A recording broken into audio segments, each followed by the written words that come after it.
Sorry. In addition to the yesterday's or previous class, today we are going to discuss about the certain styles for your learning. Friends, as far as the learning is concerned, we have the three different the varieties or categorization of the learning, wherein all these three are interrelated, and each one of these having its own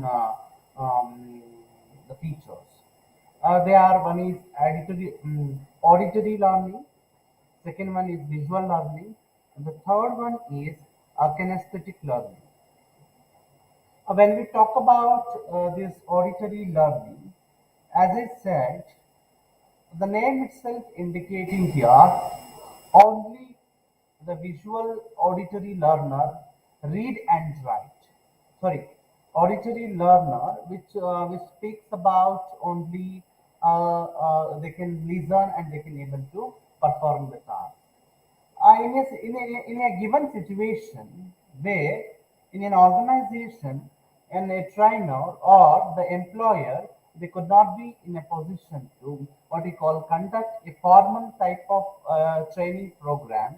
At those circumstances they might be go for making use of this auditory learning, wherein the employees will be instructed to go for this. By that they can able to learn and they can able to execute the task, and by that they can able to achieve the task which will be given out, which will be given in the what you call which will be given out by the supervisor or the organization.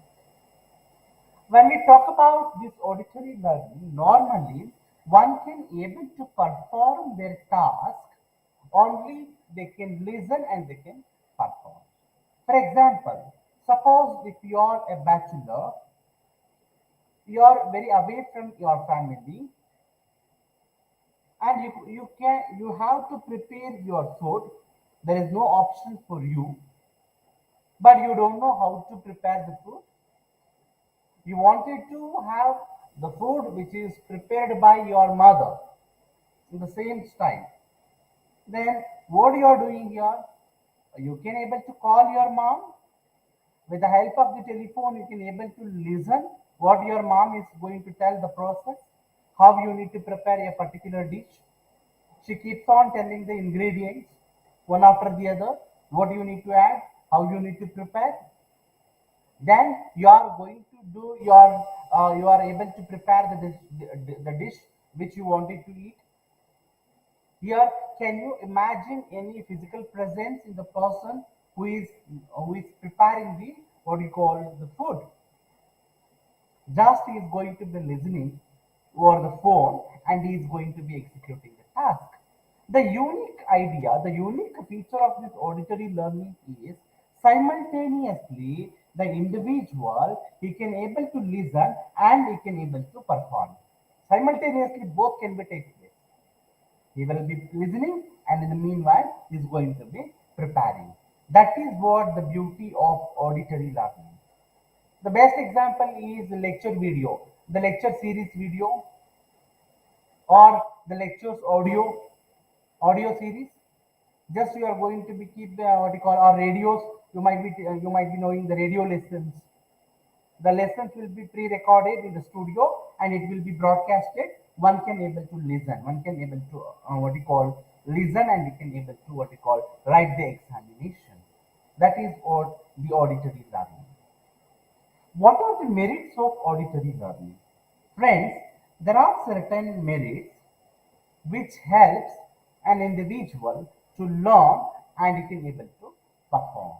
The first merit or advantages is it is a less costly to the organizational point of view, because the industries need not to invest more of cost to impart the training to their employees.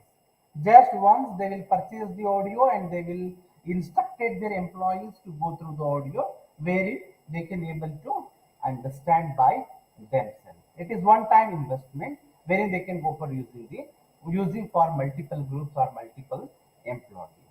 The second merit is it is very effective method.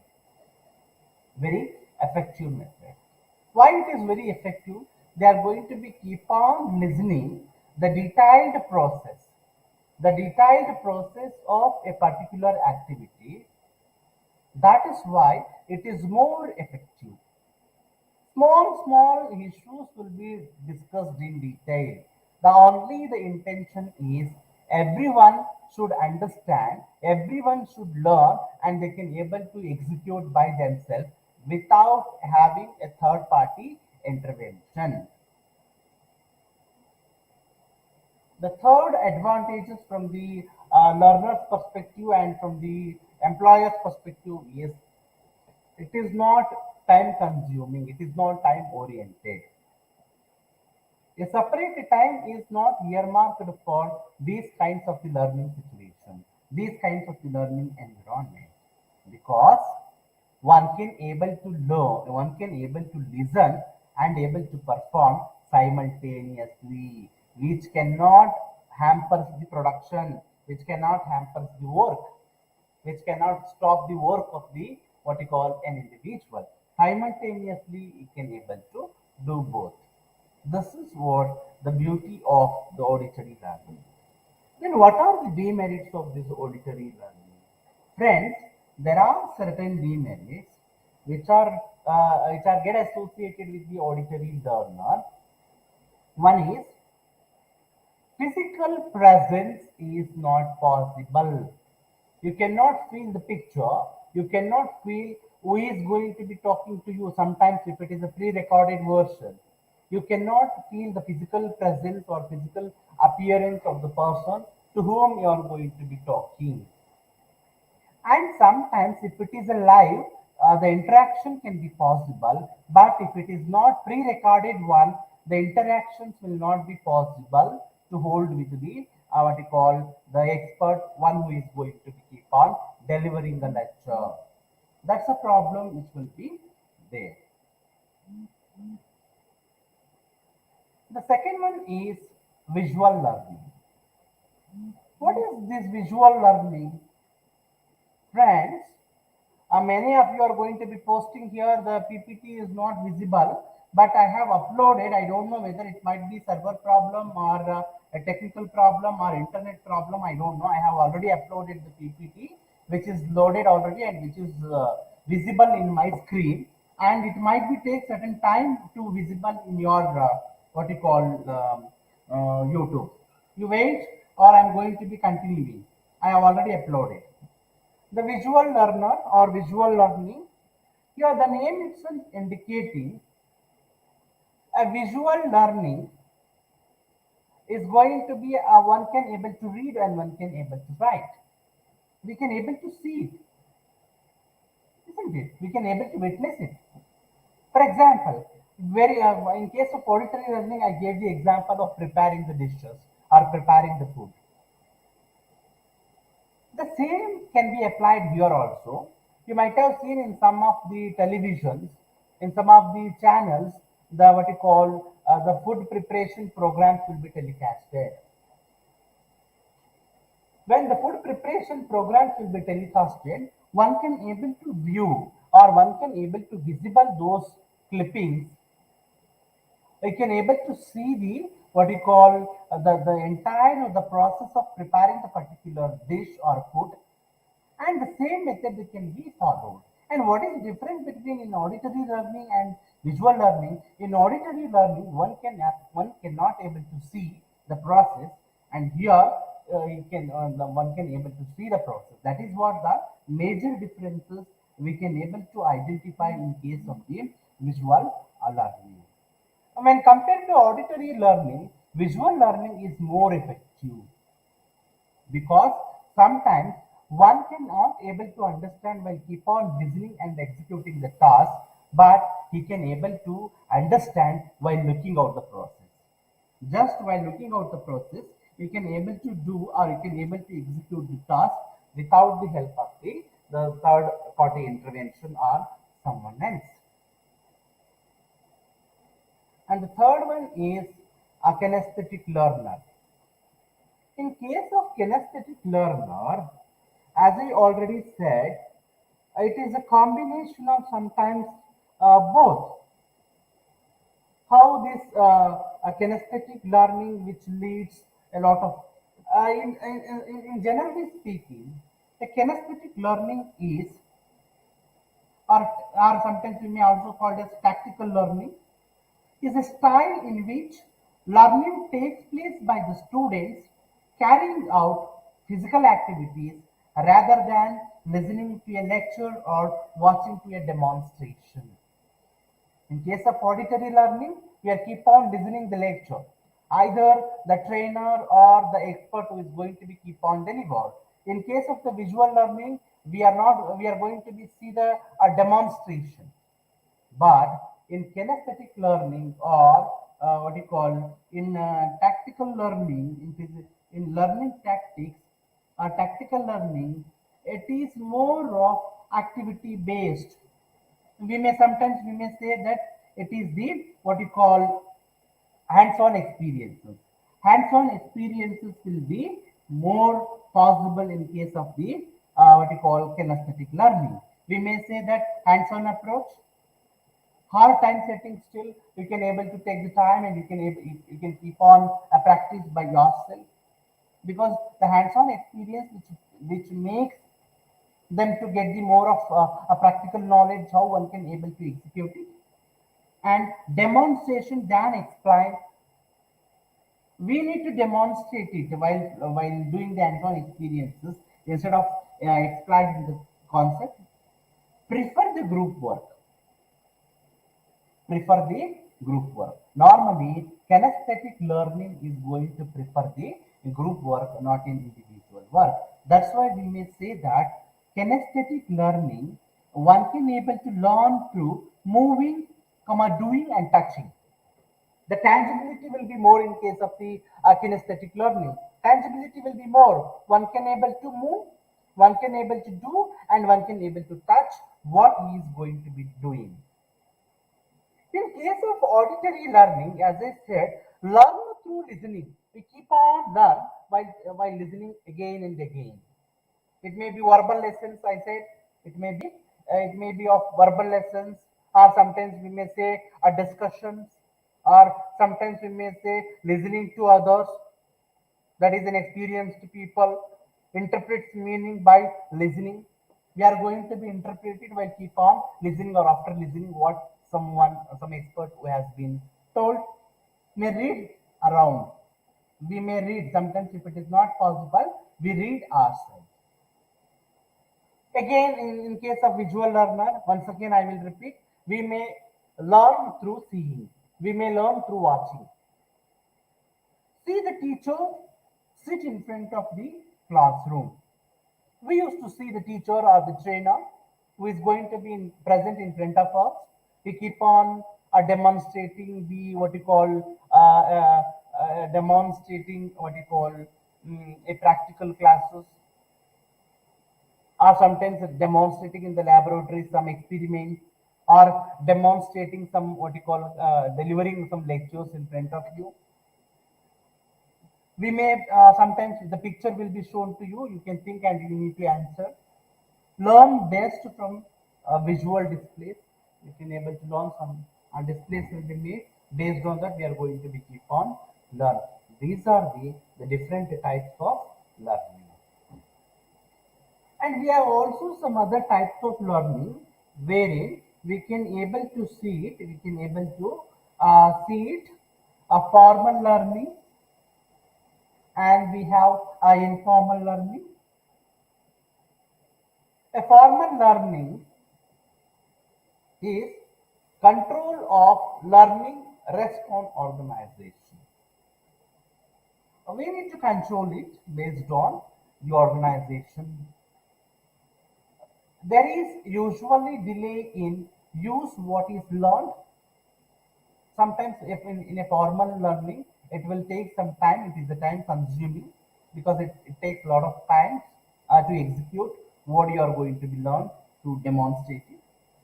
Highly structured and scheduled, because the name itself indicating it is a formal learning.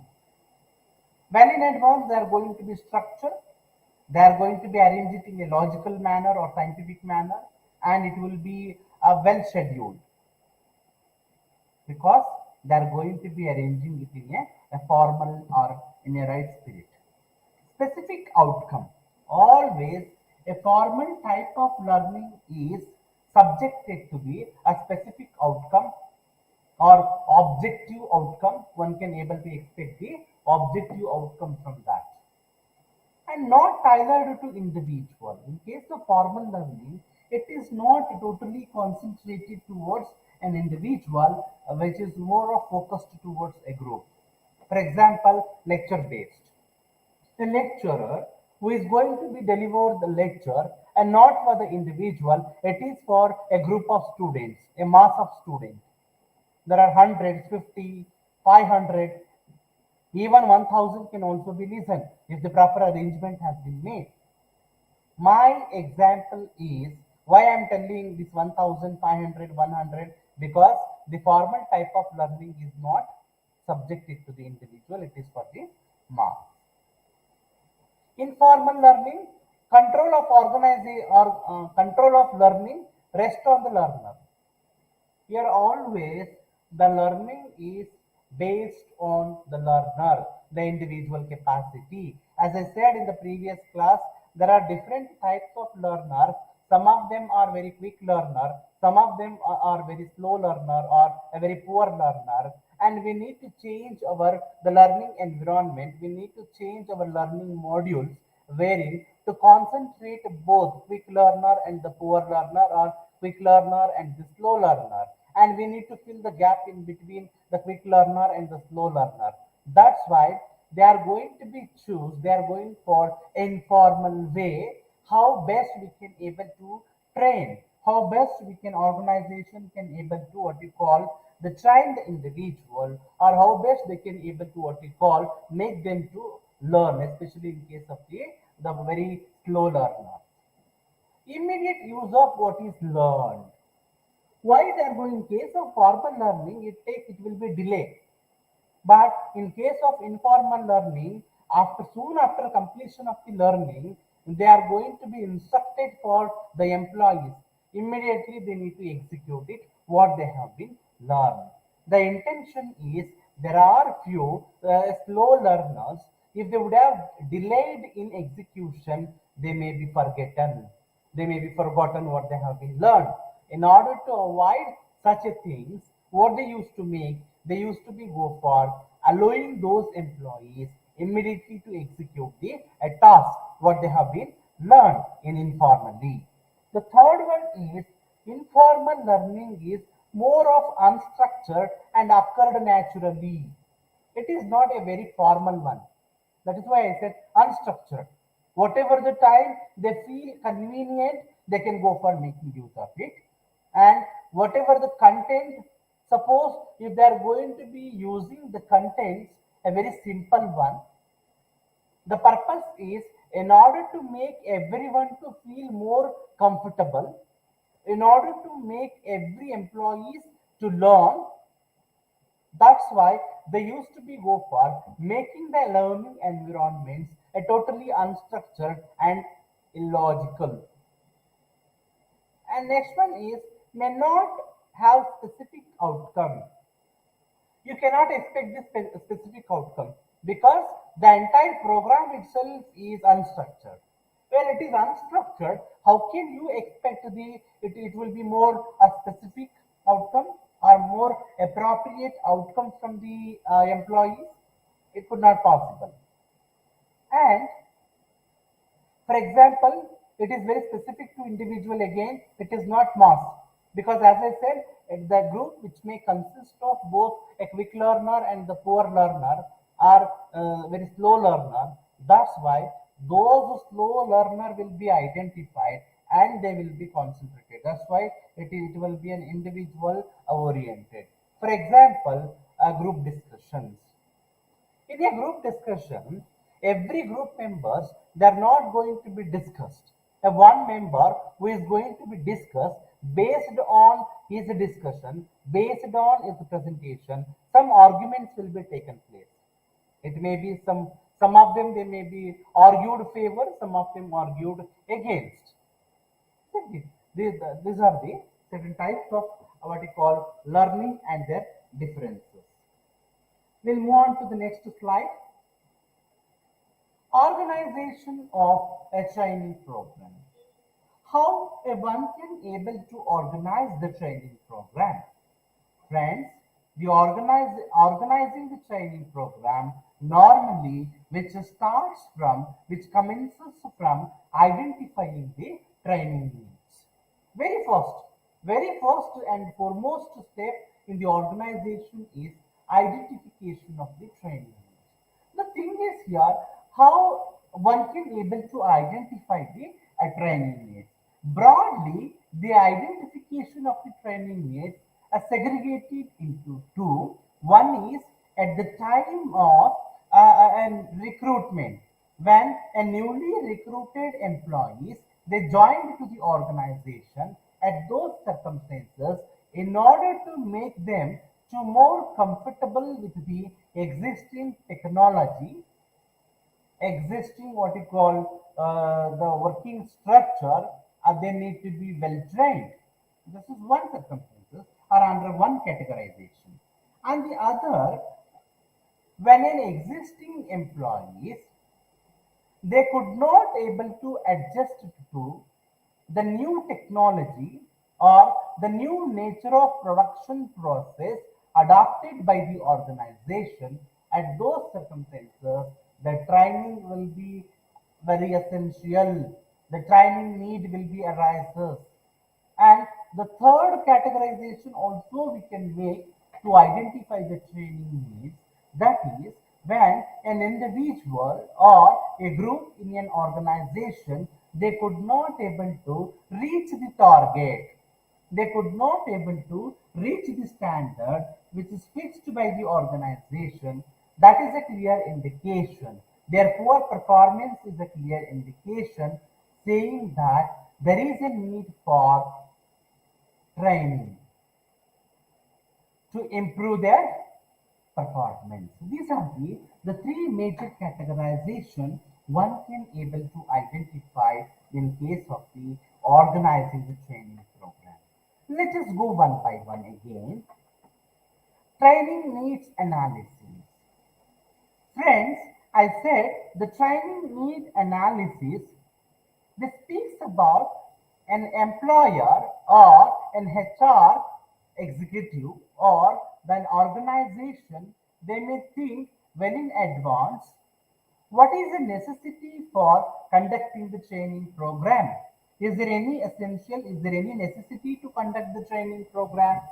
As I already spoke that there are certain grounds. Based on those grounds, the organization or the HR department, they may feel that there is a necessity to go for conducting the training program, which may be when the employees are new, when the new technology has been adopted by the organization, when they are going to be abolished the old and absolute technology, when the performance appraisal indication that the employees are performing very poor, they are not up to the standard, all are going to be subjected to need for all are subjected to what you call speaks about there is a need to conduct the training program. That is, before going to be conducting the training program, verification of the background, verification of the necessities and the needs, that is speaks about the training needs analysis. And they have also think in the first stage what would be the probable cost or the probable expenditure or the probable investment which is to be required in order to educate their employees through the training.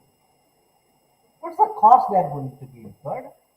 One side the cost factor, on the other side what would be the duration, what would be the duration of the training program, whether the training program is of formal or informal, that we'll discuss in case of the second stage, that is a design of training course. The first one is training needs analysis and the second one is design of training course. How a training course to be designed, and in what areas the organization is imparting the training to the employees. Who are the employees who are undergoing for the training program?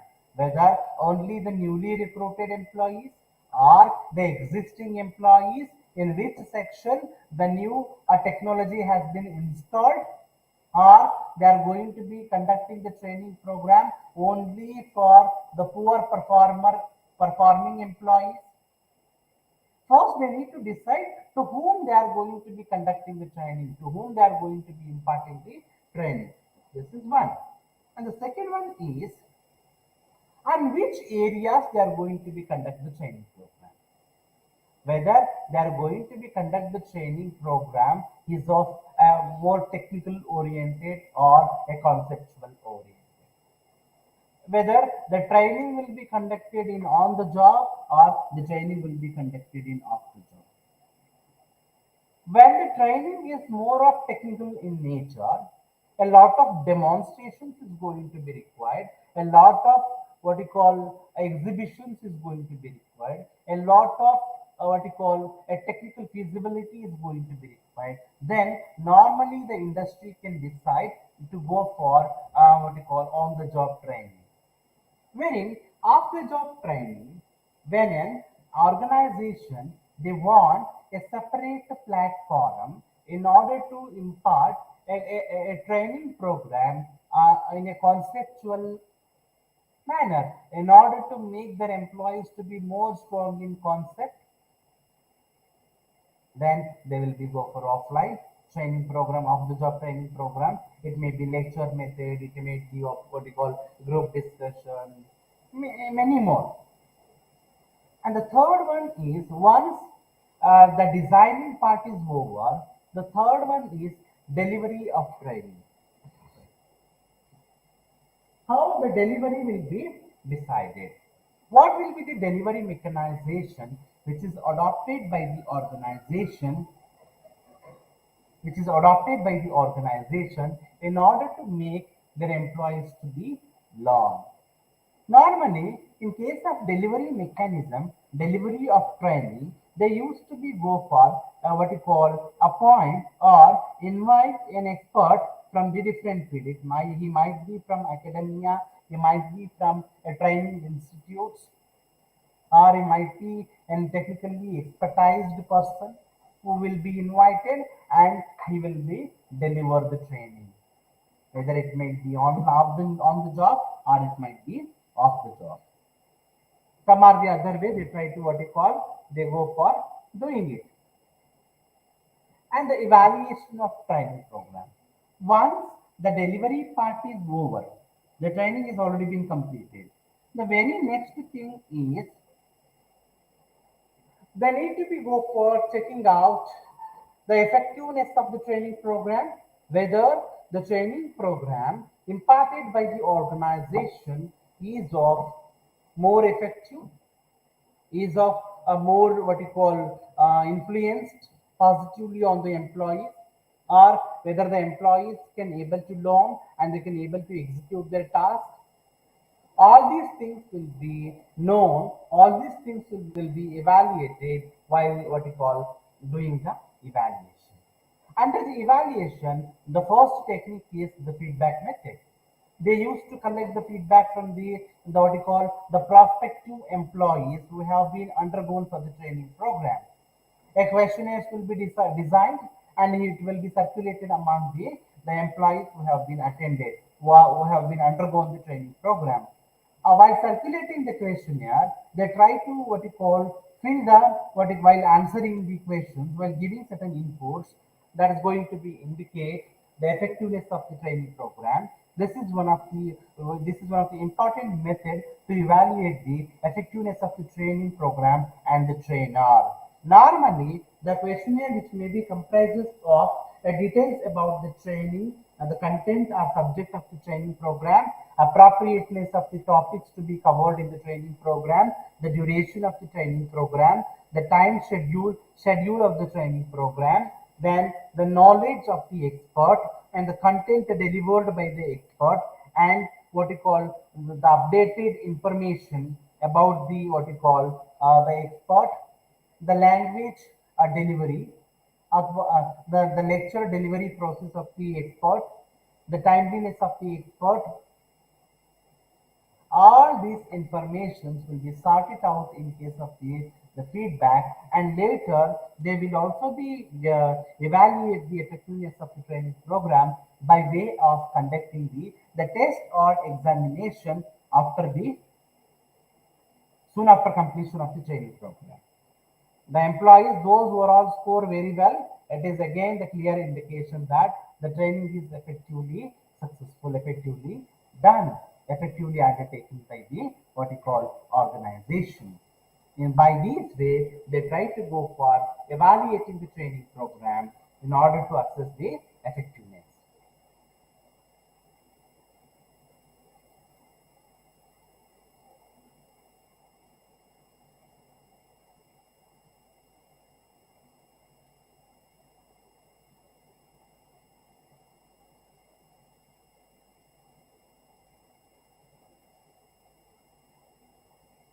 And we have certain other aspects of your the training program where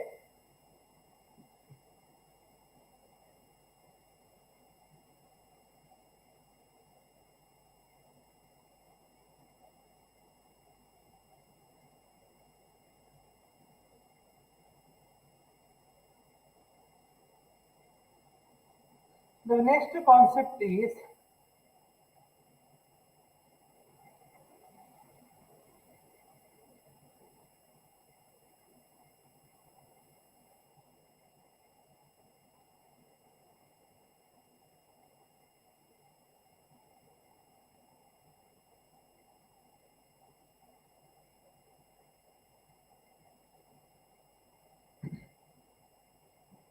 the next concept is why the training, why trainers should conduct the training need assessment.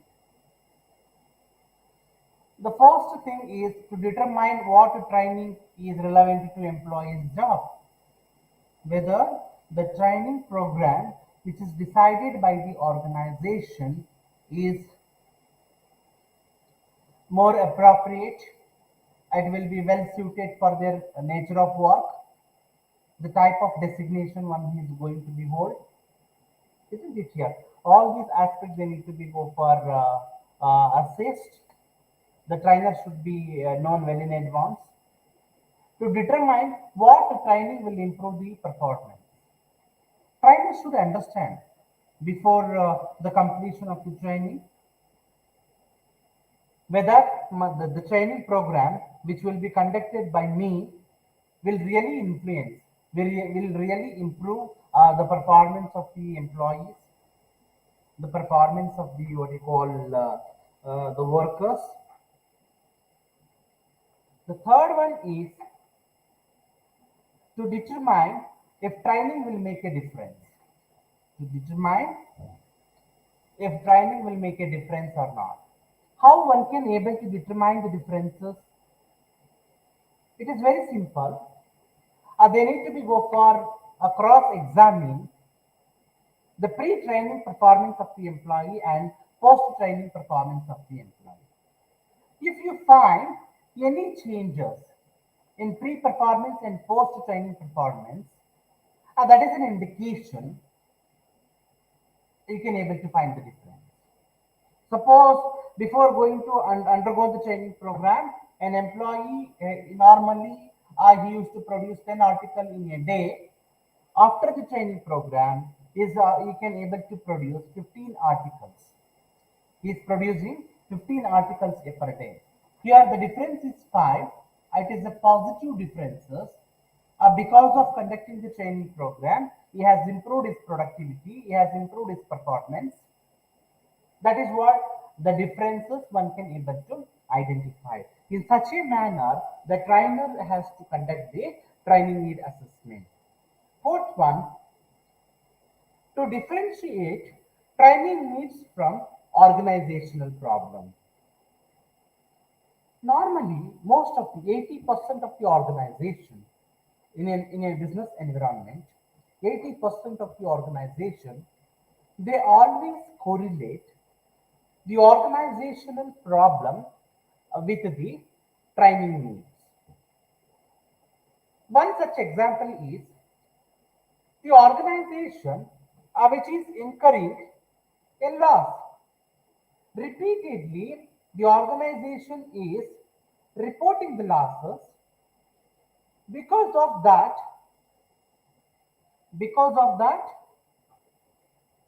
they are having a lot of a financial crunch. That's why the industry they wanted to postpone the training program. That's why the industry they wanted to not to conduct the training program.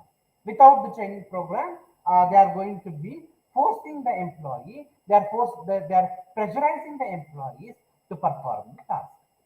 Again, to mitigate the cost, to reduce the cost. This is not advisable. Being a trainer, being an HR, you should make a difference. You should differentiate the organizational problem from the training needs. You can able to communicate it to the management of the organization. What is the importance of the training program? If though your industry is having so many problems, but still, if you would have given the training, periodical training to the employees, definitely which will help the organization to reap the benefits in future in terms of improved performance, in terms of increased productivity, by way of reducing the operational cost. In such a manner, a trainer has to what you call communicate it properly to the management. And the fifth one is to link improved job performance with the organizational goals and the bottom lines. It is quite opposite to the fourth point. Once again, I will repeat it. The fifth point is to link improved job performance with the organizational goal and bottom line.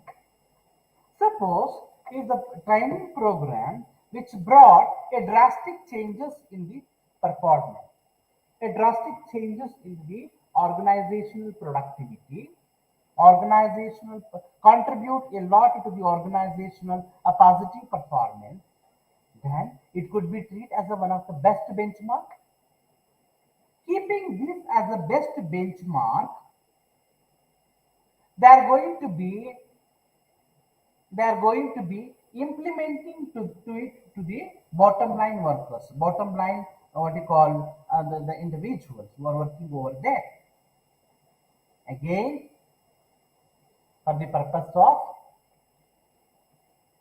to motivate them, for the purpose of making them to learn, because it has already been positively performed. The positive evaluation is already been done.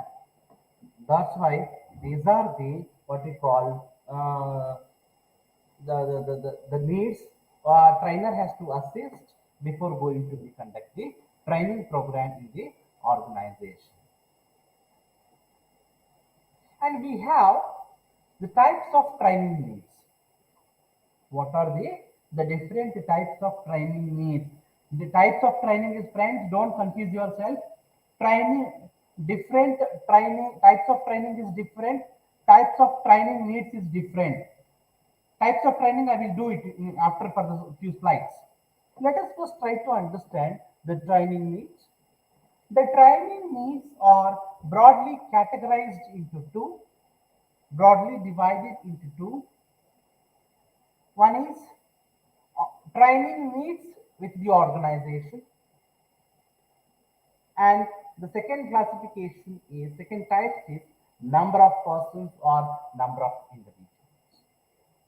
In case of trainees need with the organization, again further segregated into two, pre-service training needs, in-service training needs. What is pre-service training needs? Before going to conduct the training program, the training modules, the training materials, the training agenda should be communicated well in advance to the employees, to the trainees. Here, trainer is a person one who delivers, one who conduct the training. Trainee is a person one who undergo, one who attend the training program. You should know the differences of these two.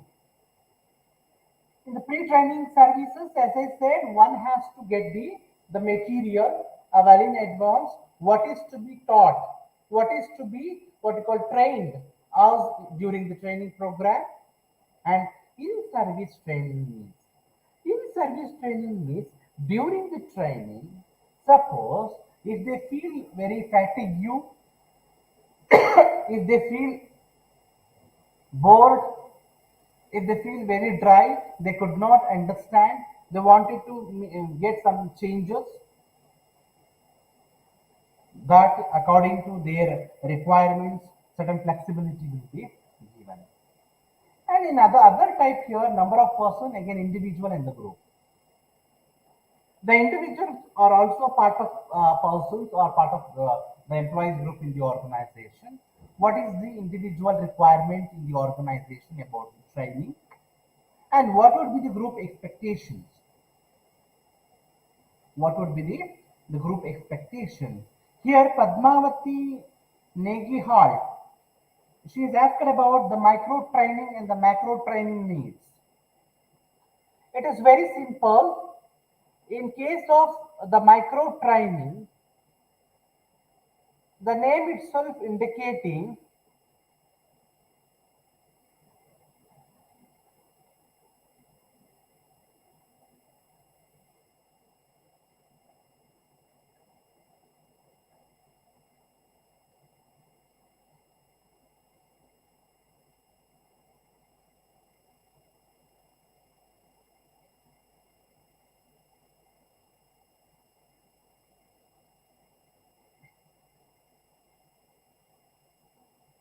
in micro training, learning is focused is one of the big picture and a complete learning series. But in case of the macro learning,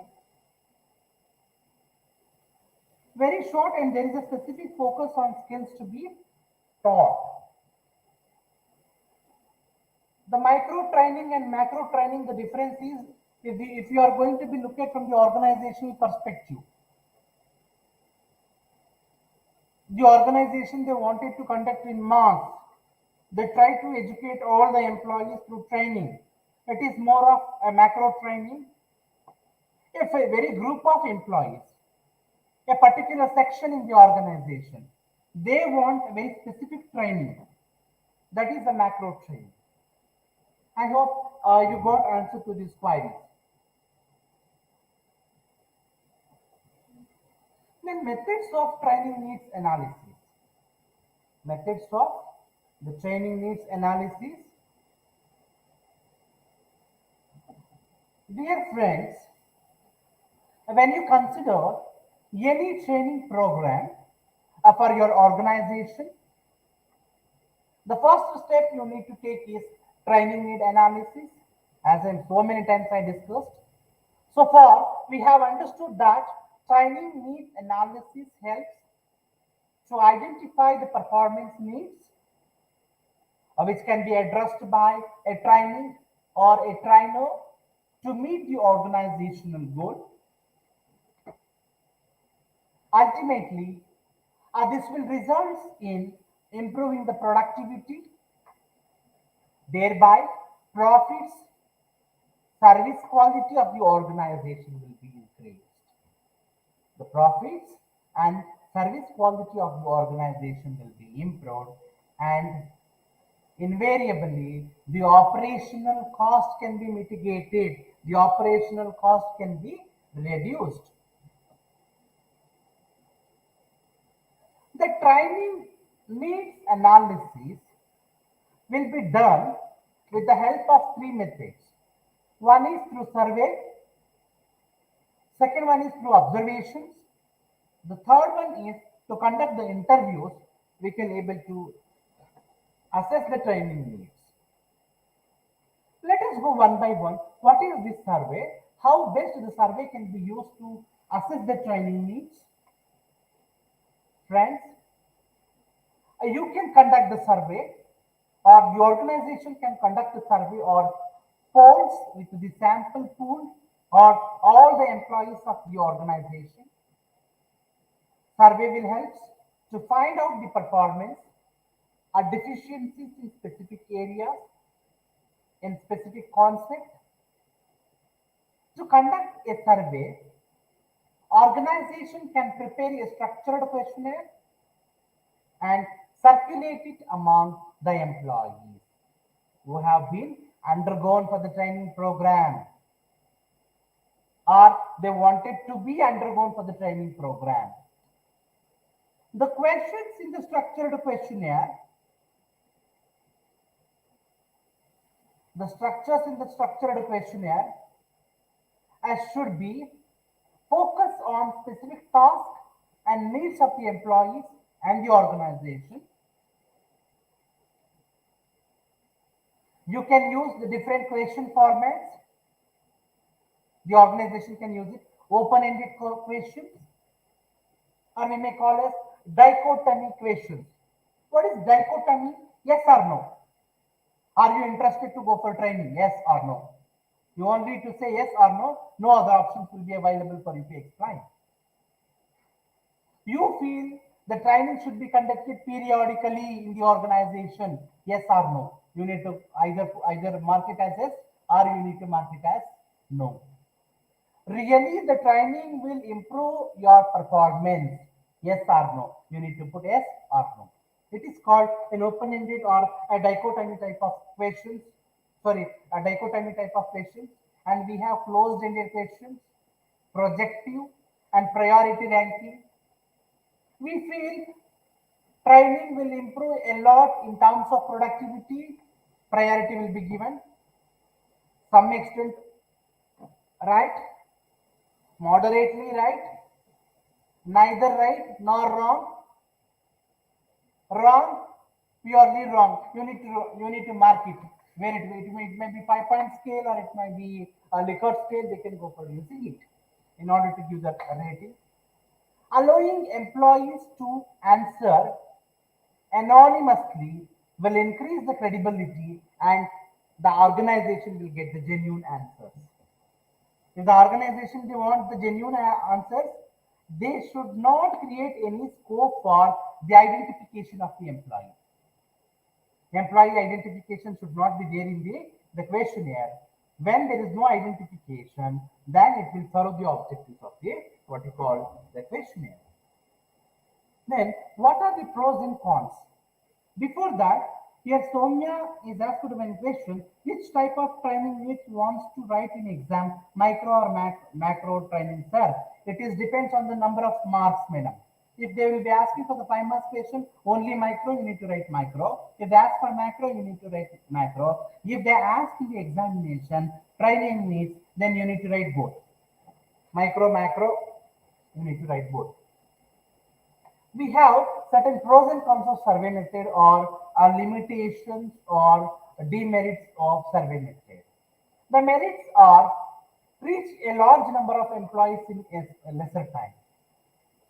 Very less time, very short span of period, we need to cover the more number of employees under survey method. But the demerits is may not deep into the reasons behind the persistent questions. Because you are given the closed-ended questions, there is no scope for them to be further explanation. That's why you cannot go in depth. Survey method is an inexpensive. It is an inexpensive. It is not going to be much cost-oriented. Limitation is needs enough time to develop an effective and detailed questionnaire. To prepare the structured questionnaire is not so easy task. Before that, an expert who has to study the organization very well, they have to study the behavior of the employees, the nature of the work. If they know each and every corner of the organization, then it could be very well for them to be what you call design the structured questionnaire. The third one is in case of anonymity, responses are given without fear and hesitation. Because there is no scope for employee identity in the questionnaire. That's why we may get the what we call responses from the employee without any fear and hesitation. Objective responses we may be drawn or we may be get from the employees. Free responses might not be forthcoming. It may not be forthcoming in future. This is regarding the survey method while conducting the training aid assessment. The second one is observations. The training managers watch the work of employees in regular work situations. We have, as I said, we have a functional supervisor and middle level managers or executives whose work is to make the deep observations about the employees, about the workers in a regular working situation, in a regular working environment. This observation in turn provides enough information on performance gap. The organization needs to consider technical, functional, and behavioral aspects while observing. This is very important in observation. The person who is going to be observing, he has to consider technical aspects, functional aspects, and behavioral aspects of the employees while observing. This gives a qualitative and quantitative feedback on the existing performance. This gives a qualitative and quantitative feedback of the existing performance of the employee. Then let us see what are the pros and cons of the observation. Let us discuss certain pros. Less interpretation to regular workflow. The work is keeps on going. You are not going to be disturbed anything else. Suppose if you given the questionnaire, they used to stop their work, they should fill it out the questionnaire. But in case of the observation, it is not like that. They keep on working, one has to observe, it will not be noticed by the employee. I am working, I will be noticed by, I will be observed by someone else, but I will not be noticed, which will not hamper your work. Your work will simultaneously going on. Feedback can be unstructured and more unincidental. It is more unstructured because normally in case of observation, always the interpretation will depend upon the knowledge of the observer, the reasoning capacity of the observer. How the observer reasoning is good, then we can able to get a good observation report. Otherwise, the observation will be more of biased. Second pros of the observation is helps to generate real life data. It helps to generate the real life data. Each and every individual's detailed information can be obtained. Here cons is need an impartial expert observer with process and the domain knowledge. That is what I said. Impartial. Being an observer, I should not make partiality among the employees, in between the employees, giving a positive remarks to few employees and giving a negative remarks to few employees. That is not the objective of the observations. The third cons is data collection possible only in work setting. Data can be possible only in real life working environment. But in case of questionnaire method, even the employees, if they are at home, also we can able to get the questionnaire filled. But in case of observation, it is not like that. In the during the work only, they can able to what we call see, they can able to observe and they can able to prepare the report. And the last type is interview method. Interview method for assessing the training needs assessment. Interviews allow the organization to collect data on performance gaps while taking with each employee or a group of employees. Individual employees will be called and he will be interviewed. Based on his feedback, we can able to understand whether he is going to be required training or not. Or we are going to be calling the groups and interview. The group outcome or the group discussions which will clearly reveal whether they are going to be required the training or not. It can be formal or informal. Interview can be formal or informal. Organization can conduct interview in person or by phone. We can conduct by in person or sometimes we can conduct it from the through over the phone also. We can able to make an interview or over the internet over the online platform also we can able to interview them at work locations or anywhere. Sometimes the organization can interview the representative of the work group. Since the size of the employees is very large, at those circumstances, each one of the employees will not be possible to cover. At that moment, what the industry will do? Normally, the trainer or the industry or the employer or the trainer who used to select the only representative of those employees. The divisional heads or the functional heads will be called for the interview, and they are going to be obtain the certain inputs from them on behalf of all the employees. Based on their views, the decision will be taken out by the management of the organization. There are certain pros and cons of our interview method. One is it is very easy to identify the performance issues and explore the possible solutions. Easy to identify the performance and explore the possible solutions. We need to explore the very possible solutions from the interview method. Usually time consuming. When compared to earlier two methods, in case of survey method and observation method, interview method is of more time consuming. The second approach is immediate feedback is possible. In case of questionnaire, you need to process the questionnaire. By that only you can able to get the feedback. In observation, after obtaining the observer's report, you can able to process the data. But wherein in case of interview method, immediate feedback can be possible. You can able to obtain and quick decision you can able to discharge. Cons is difficult to analyze and quantify the results. It's very difficult because you have already been obtained the qualitative data through the interview process. That qualitative data has to be converted to the quantitative results. That's why I said it is very Herculean task. It will be very a difficult task for the organization to take a decision on this.